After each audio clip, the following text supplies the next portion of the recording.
Okay, Bismillah. What we're going to be doing, we would like to be creating this database. And we have in this database, we have these 4 tables. And I'd like to summarize the steps. What we did, I mean, now you can see that there are a lot of databases that are created. Each one of them is yours. So every time you'd like to create a database, for you, you have to start with S and then your full ID, and then whatever comes after. For me, I don't have to do that. But on your computers at home or on your laptop, you can do whatever you want, because there's no restriction like that. I put only that restriction so we can avoid having some kind of chaos, like not knowing this database belongs to who, and if somebody gives a name, the other one cannot give the same name. So this forces everybody to use this pattern. If you'd like to create a database, a schema, then you have to use this pattern. So now, I would like to create this one, and I'm going to call it, let's say, accident, or let's be insurance. Okay, let's be positive. Now this insurance, I'm going to create the schema. If I refresh, I'm going to see it here. And then if I'd like to use it, I have to use insurance. And then I'm using it. It becomes bold. When it becomes bold, that means that's the one I'm using. So it's easy for you if you have many databases, just to know which one the tables you create are going to be in. Now, if I need to create a table, let's say the first one I would like to create this one. Let's just make this bigger. So I'd like to create this table person. So I'm going to create table person. And then inside I'm going to put something, and I always do this so I don't forget to close whatever I opened. And then the first one is the driver ID. Now if I put driver ID, this should be like some kind of an int, and this is my primary key. I can just do it like this, primary key. But the problem is that, remember, I cannot use this. I need to use either underscore, or if I insist I would like to keep it that way, I need to use this weird italic single quote. So that's how you do that. Now there's another way. If you'd like to make this a primary key, you can do something like this. After your list of columns, then you put your primary key, this one. Now this means this is the primary key of that table. Both of them are okay. However, if you have only one attribute, one column in the primary key, this one is easy. So you don't have to type again more things like this one, primary key. But what if you have like 2 columns that are the primary key? You cannot use this first method like this. You cannot put 2 to be primary key. So you have to then do it this way. So you can mention that this column, comma, another column is also the primary key, whatever you put there. So this is how you can specify if you have more than one primary key. But let's say we're not in this case, so we can use this one without any problem. Okay, now we have the address, and the address is a text. So text, there are different data types, but the varchar is the one that we're going to be using. So the address, let's say it needs some kind of size. Varchar means variable character, which means if it takes only, it stores only like the amount of characters that were input, that were given, and the rest is going to be left without taking the space that it's taken, like this 250. If I make it char 250, that means all the data, what is going to be kept, is going to be always been that size. So if put varchar means it's up to 250, which means if you have an address that is 251, the last character cannot fit.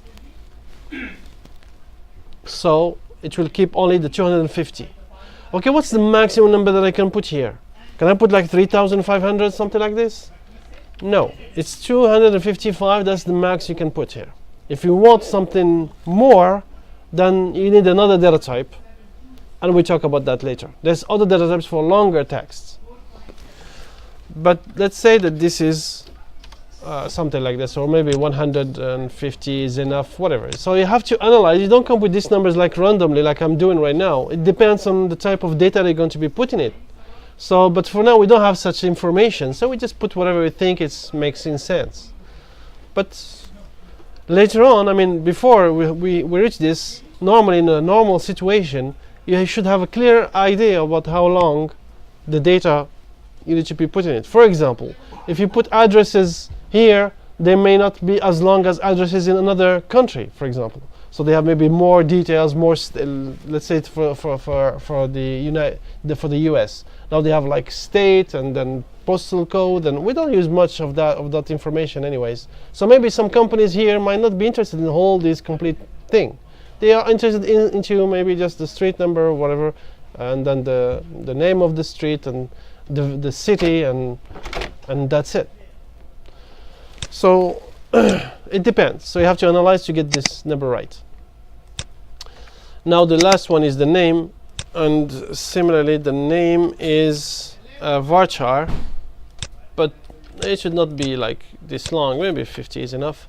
But the name now is blue in this MySQL workbench, which means this is a keyword. So if you try to run it, it's going to tell you, well, there's a problem, you cannot run this. So if you still would like to use that, you have to put it between those italic, whatever, or backslash single quote. Can you change what? Okay, if in this, for the purpose of this exercise, yeah, because this database is not going to be used by nobody but you can change it. But normally, if you design a database, it's because some program is going to connect to it and make some queries. So if they tell you that this is the name to use, it has to be the name to use, because somebody is going to be using and assuming that the database is going to be designed the way it was agreed on. But in this case, yeah, you can make a change. But let's say for a quiz, or I don't know, for an assignment, if I'm telling you, okay, create this, type the SQL statement, and by the way, this is the type of questions you're going to get in the midterm practical. I'm going to give you a table, a set of tables, okay, create the statements. And now I'm telling you create, I'm expecting the exact same name in the tables, in the columns, of course, and also don't forget these constraints that we put. Excuse me, in the exam, are you interested in the code or the result? In the midterm practical, the code. I'm not interested in the result of that code. So now this is okay, but I have a problem. Why am I having this red thing here? Yeah, when it's the last one, we don't put a comma because it's confusing for the computer to know that. So now, if I run it again, I'm having a problem. Now notice when I run, it's just not show me the problem and keeps executing. It just stops right where the problem is. And as you can see here, the problem is create schema, insurance. It says can't create database, insurance, database exists, because it already exists. If you try to execute it again, we don't want that. So what you can do, just select what you would like to execute and then press on this button. So this execute the selected portion of the script or everything if no selection. So now if I select this, I click this button, it will select everything. Or if I just click on this one where the cursor is blinking in, and then you click on the other one, execute the statement under the keyboard cursor. So this means it's just going to use insurance. This is the only one that is going to be executed. You can delete the first line, that's another option, but it's better to put it as a comment. And there's a way how to put it as a comment is to do like this. This is a comment. Now, what if you have a big block comment? What I would like to do?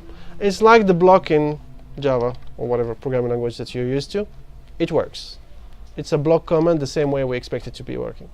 But only for the line comment, we need to use this hash key.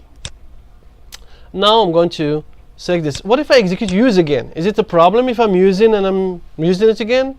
No, it's not a problem. Now if I click on this run, it's going to execute use and then create the table. Everything is green. That means everything is fine. Yes? There is 2 tables now of the same name? There's only one table because I just executed once. I executed twice this use, but there's only one table. Now if you click on refresh, now I have a list of tables and there's only one. And I can see the columns, etc., whatever. Now if I click on this and execute again, it can't because table person already exists. So if I execute again, I cannot be executed. This use can be executed again, no problems, but the create table doesn't work. Now I'd like to create the other table, because in the other table I have a primary key and a foreign key. Now let's create that. What I can do, just maybe copy and paste, because it's the table called car, and then I have this license, which is an int. Well, in Saudi Arabia, there's no just ints. So there's the license plate contains some characters. So it should be varchar, but how many? 7, like 3 letters and 4 numbers. Both the Maybe in the same database, maybe some old license will be stored. That have what? More than that? No, less. So if we put varchar, let's say 7, because if I have 4 and 3, it will be okay. If there's some less, it's going to be acceptable, but no more than 7, something like that. Okay, now it's a primary key, so we keep that. And then we have the model, which is a varchar. Well, I don't know, 50 is enough. And then we have the year, which is an int.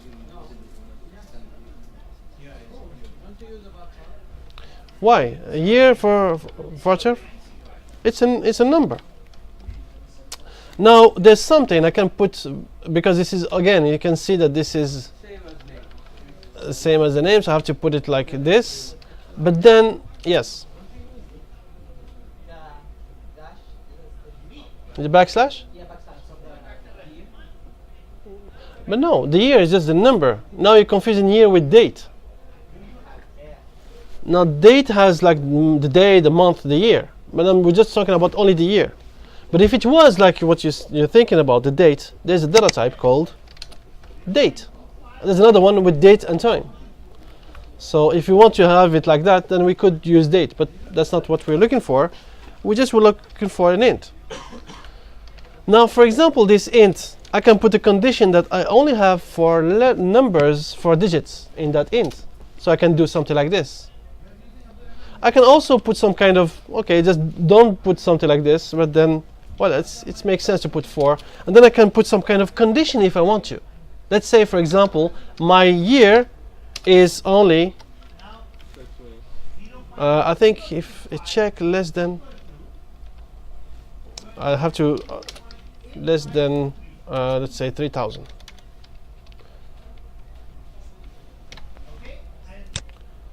I can put some other condition, is that, I mean, this should be, hold on.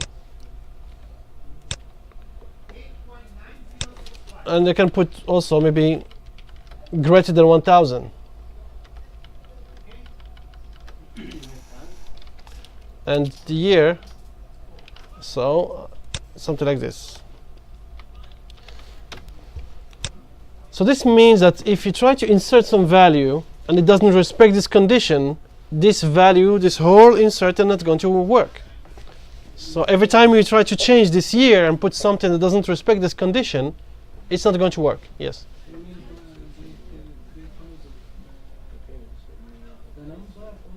The value. The value. What 3,000? Not the value. These are the values. If you look at this, this is an int, right? If the value that is going to be entered is greater than 1,000, or, I mean, if it's greater than 1,000 and it's less than 3,000, that means this is a correct value. It's going to be accepted to be stored in that place. If you give something else, it's not going to be acceptable, so it's not going to be entered. Let's say you type for the year 4,000 or 3,001. It's not respecting this condition, so it will not allow this to happen. So that's what this check means. That means you add a constraint on the values that goes into that column. Yes? Can I have something like get year to make it dynamic, so the user can't enter a year that hasn't already been there yet? You can do some kind of other processing, but this maybe you have to decide which one makes more sense, what you put the processing, this testing. Is it important to make the testing inside the database, or maybe because you're dealing with the input, you can just make this done by the program who is going to send the information to this here. Or you can, or you can do them both. But you don't always go. This is not a programming environment. I mean, there's some basic programming thing that you can use, but this is just mainly focused on data storage and optimal storage. So it's not mainly about the processing and doing a lot of different kind of things. If you send some information, you would like to check it, that's how you do that.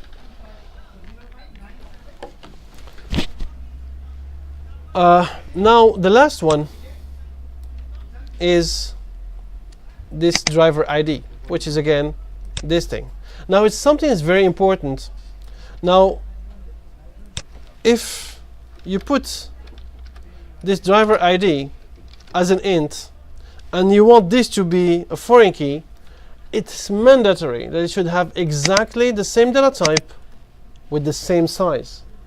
What I mean with this, now look at this driver ID. It's inside the table person. I did not put a size, which means by default it's 11, because if you look here it says 11 and it's a primary key. Now if I do something like this and make it 5, for example, now you can put the code to make it a foreign key, but when you try to run, it will tell you there's a problem, you cannot run that because the data type is not the same. But it's the same data type. Well, yes, but the size is not the same. So they have to be exactly the same data type and the same size. So that's very important, and this is a very common mistake that people do, and they don't see, oh, why is it a problem? But basically, just pay attention. Even the size matters. So now, how to make it a foreign key? Now, to make it a foreign key, we need to add a constraint strength like this, and then give it a name. Now, this name of my constraint, I'm generally always doing this just to avoid any problems, and I have always a standard way to do the same thing, so I don't get confused. If I read just the constant name and know what it is, I put always like this is FK, which means this is a foreign key from car to person. Actually, the other way around. From person to car. The foreign key, it's in the car and it points to person. It references to person. Now, what's the other way around? I didn't get it. I thought it's person and car, because from person to car. Right? Yeah, but from car, I'm in here. The column that I'm going to put a constraint on is in car. So that's why I start with it. Anyways, if you would like to start with person and car, this is not a rule that is mandatory. You can type whatever you think. Even type something like this, it's a name, but it's not really meaningful. It's like variable names. You have to give them a name that can be useful. So that's why I generally do this. You can find another system for you that's more suitable for you, that's fine. But just if you have a system, stick to it. Don't just sometimes do it, sometimes don't, and then you're going to get confused. And also remember that maybe you're not going to be working, most probably you're not going to be programming alone. So maybe in a big database you're going to be having a lot of tables. You'll be given some, other ones are going to be given some. And then they will tell you, okay, name your constraint with this pattern. And if you don't follow that, it's going to be, even if you're the best programmer again, but you're not a team player, you're going to be like a burden on the team, because everyone has to go back on your work and double check. So it's more problem. Even if you're the best one, they will let you go just because of these small things. So anyways, just stick to some kind of a pattern that makes sense to you and then follow it. So you give it a name and then you just name it foreign key. Yeah, like that, but you just have to not. So foreign key, and then you specify, okay, which one is the foreign key? Now you have 4 columns here. You have to specify which one. So for us, it's the driver ID that is the foreign key. Then this driver ID is connected to which table? Well, it's references. I need to specify the table person, and in the table person, this is the one, because there are 3 attributes, the 3 columns, this is the one that I'm interested in to link it to this one. And that's it. Now if I run, hopefully it will be green. Now if I refresh, I have two tables now.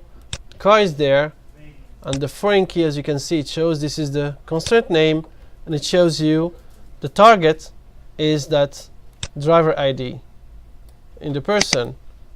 The driver ID from here is referencing the driver ID from the table person. Yes? Do we have to write the constraint, not like the key? Yes, you do have. Yeah. Actually, you know what? You don't. You can just put foreign key, but then MySQL is going to generate some kind of default name for your foreign key. Now, why is this not wise to do that? Because later on, maybe you would like to make a change into the table, and you would like to change a constraint, or maybe just delete this constraint because you would like to do it another way.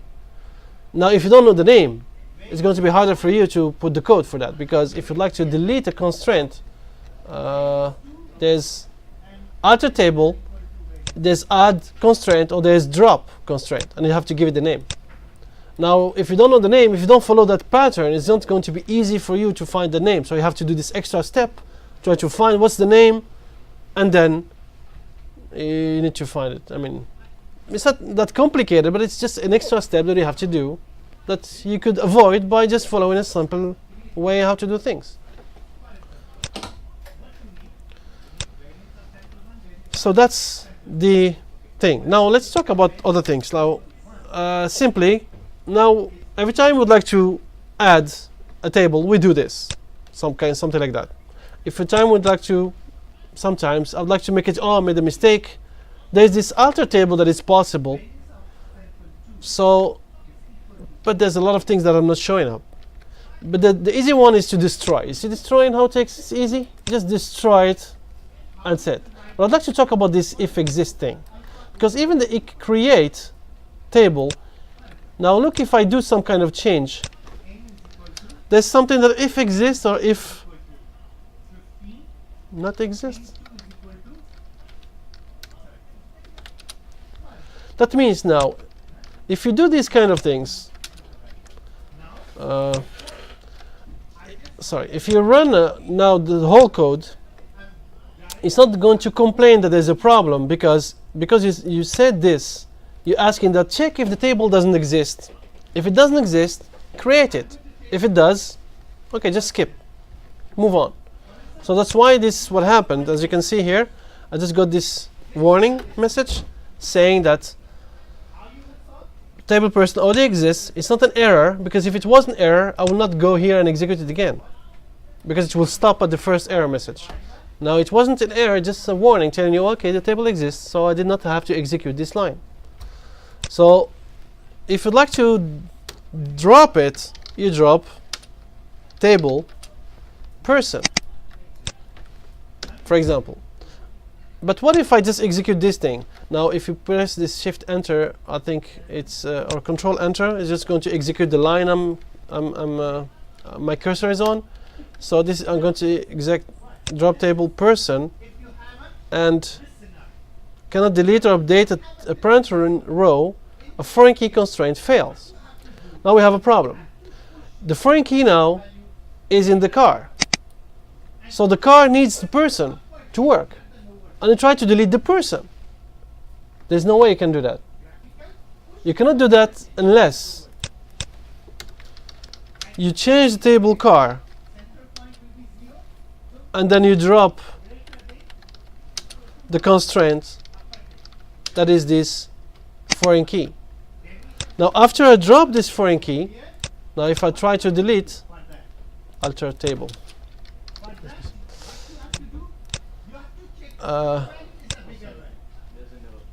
What's the error? I guess alter or semicolon then. No. There's no remove. There's okay. There's no drop. It gets remove constraint. Well, it doesn't mean no. Hold on. I think this is the syntax, but I don't remember. So how can I try to find out? Well, there's something that's some help that I can find. You see this on the right side. You have SQL DDL, which is the type of code we're working on, and SQL DML, which is the type of code we're going to be working on later on when we would like to put some data inside. Now the DDL is about the data definition language, which is the architecture, like the structure of the database. The DML is like what goes inside, the data manipulation language. So in the DDL you can see that there's a lot of different things. If I don't would like to see, okay, what is the create table syntax, you can click on it and it's going to show you a lot of different things. But it's not easy to see because first of all it's small. So but I can zoom in, but I'm trying to, maybe click on edit. No, there's no way. I just would like to make this big. So I'm going to Control A, create a new place, and paste, and then I can zoom in here. Now check this. This is the create table. There's a lot of things that you can do here. Create. You can put this brackets means optional things. You can put them if you need them. You don't need them. You don't have to put them. If there are no brackets, this is something mandatory. You have to do that. So create table. Remember this, if not exists. It's optional. If I have it, if I need it, I put it. If I don't use it. And then I have to use this table name. This is the name of the table that you give. And then inside, I mean, there's some other things. You can either put like some or something else. That's another table. Anyways, it's a complication that I don't want to talk about. But let's say we forgot about this. Now you can put also the column name and column definition. And then you can put some kind of constraint, which is the primary key. So it's kind of complicated. But these are the kind of data types. These are the data types that you can use. So anyways, you need to get used to that. But some parts we're not using them. It's as you can see, a lot of details in there. We're not going to be seeing all of these. Actually, most of these we're not going to be looking at them. But what I'm trying to say, I wanted to show you something that you know, but I ended up doing something not really useful because it was complicated. But let's see something much easier. How about this one? So this is the drop table, if exists, and then you give the table name. If you have more, you can put more, comma, and then you put another one, another table. And this is another thing we're going to be talking about that. So this is what this means. This representation, this is what it means. Now I'd like to look at this alter table thing. Now let's see alter table. I'm going to copy. It's going to be complicated as the create table, but I'm going to look for constraint. So I have add constraint, okay, add constraint, and there's no remove constraint. So that's the thing. Now let me see the drop. In the drop, what do we have? So there's drop column, drop primary, drop index, drop foreign key, and you give it the name of that constraint of the foreign key. Now that's my problem, and that's what I would like to fix. Now instead of just drop constraint, is drop foreign key, and then you give it the name, and then it's going to work. So anyways, you can get some help somehow. It's not as straightforward as you might think, but you need to know the basics. First of all, brackets means optional. That's the first thing that you need to be comfortable with. And then later on, slowly you're going to get to use those. Anyways, we're not going to be using all what you have seen. Maybe a small portion of it is what we're going to be using in this course. The rest is not really part of the course. So let's now go back. So let's just summarize. We wanted to delete the table person. We just use drop table person.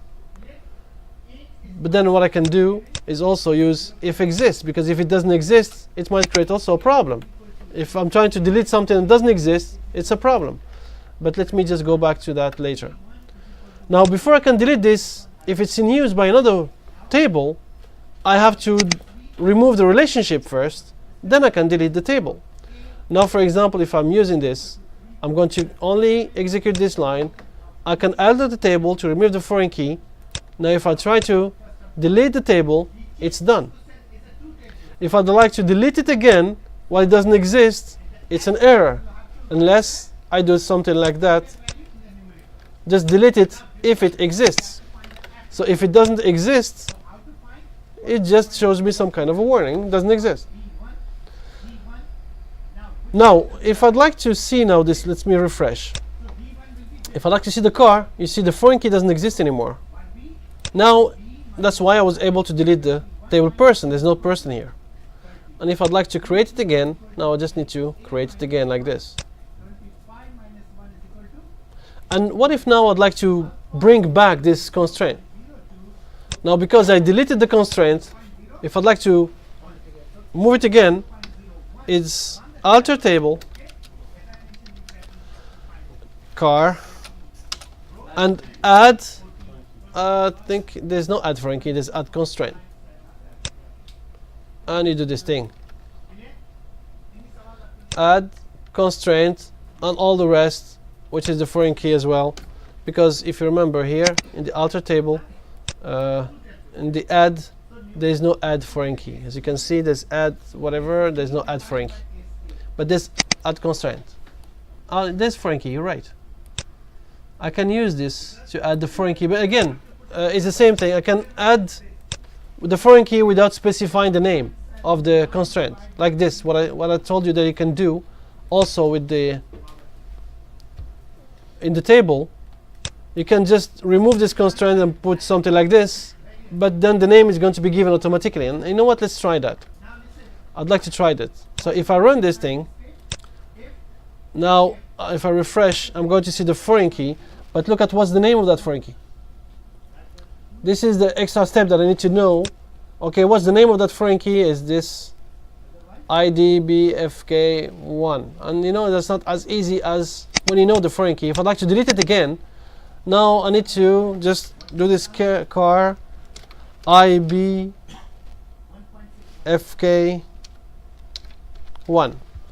Then I'm going to be able to delete that one, that foreign key. Let me execute it again.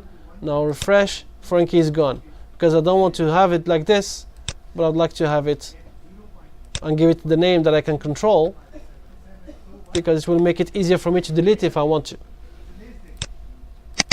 So let me just put this back, and now I can run it again and refresh, and I can have it again. So that's like a small introduction to this table manipulation thing.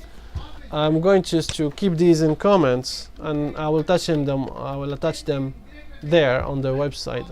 But now let me tell you one thing. Notice now that, imagine I'd like to delete all these two tables.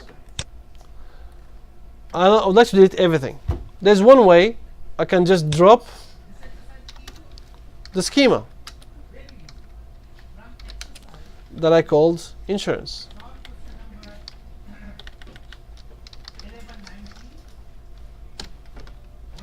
And then I can create it again. Now, for example, I'd like to drop and remove from the beginning. I can just drop the whole schema, and let me just put it on the top, because I'd like to say drop schema if exists.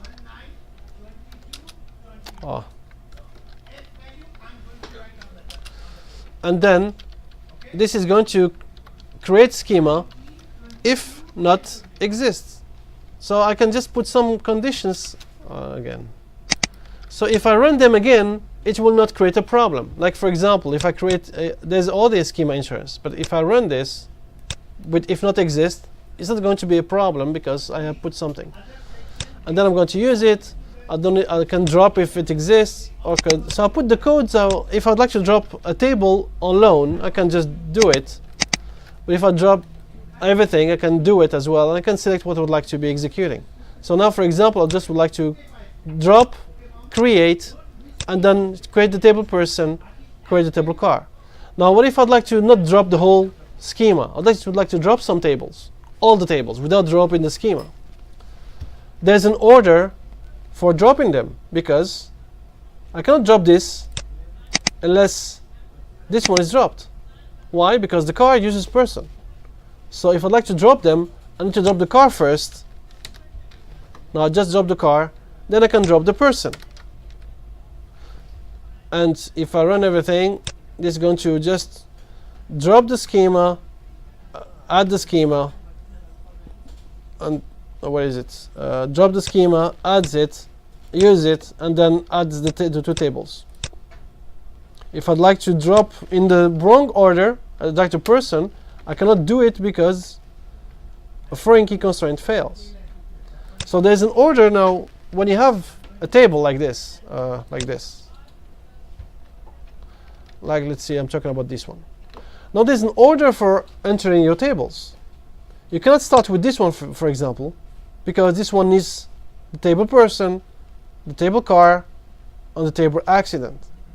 So that's why among these all, there's an order of inserting them. You can start with the person, that's the only one you can start with.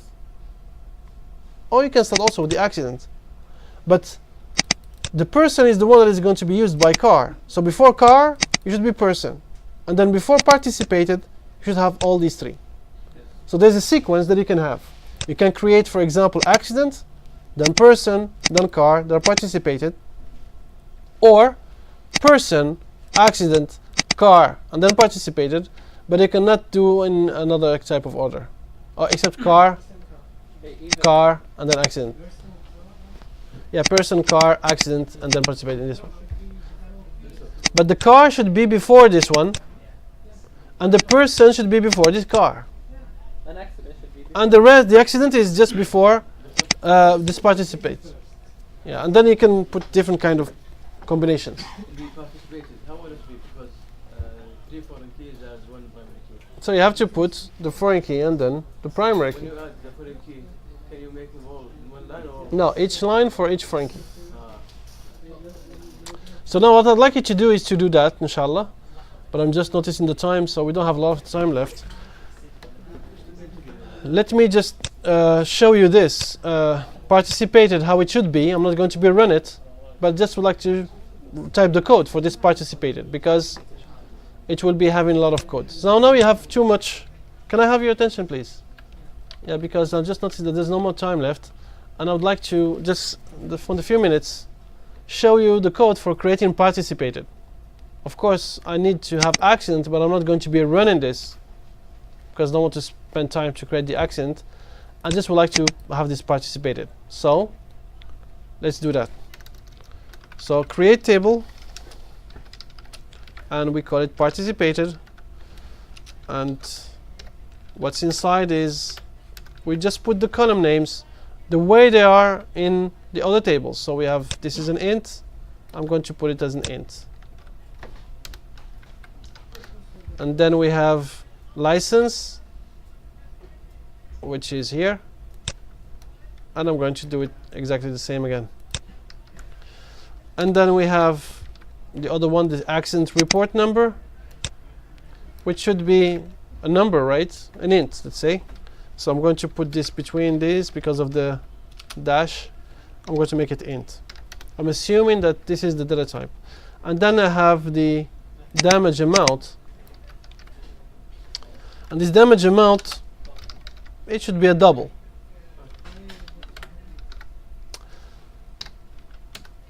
And now I have the primary key.